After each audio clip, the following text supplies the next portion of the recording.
kanina, umahanda na kita yung bunga ako. Ako, hindi dito.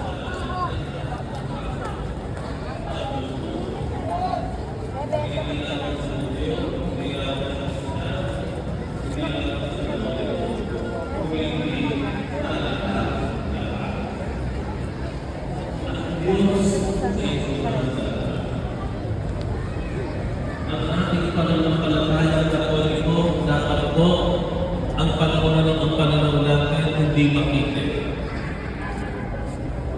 Ang pagiging Katolikong Kristiyano dapat nagpapalawak ang ating mundo, hindi nagpapalagay ang ating mundo. Kailangan ang pangunawa natin hindi lang sa kapwa Katoliko. Ang pangunawa natin kahit sa mga ibang relihiyon na nahihil sa mga ibang debate. Kailangan ang pangunawa natin ng para sa kanila. Ang ipinaglalagay natin hindi lang tayo-tayo na natin sa simbahan.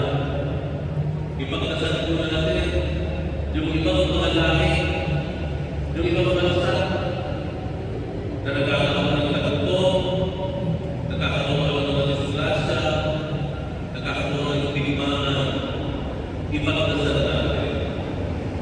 Kung tama o tupa ang ating paniniwala, makikita niyo po yan sa inyong sarili. Kapag niyo sa sarili niyo, parang ako nagiging mas mapagmalasakit sa iba. Kapag tumpang po ang ating pananampalataya, mapapansin mo, lumalaki ang mundo. Lumuluwag ang mundo. Hindi tumigil, hindi makaunti ang taong nakakasal ng buhay. Kung hindi mas marami ang nakikilala, mas bukas na sa pangyayari, bukas na sa iba't ibang opinyon, bukas na sa iba't ibang mga paniniwala. Yan ang ilang palatandaan na ikaw ay ganoon maayos at tamang pananampalataya sa ating Diyos.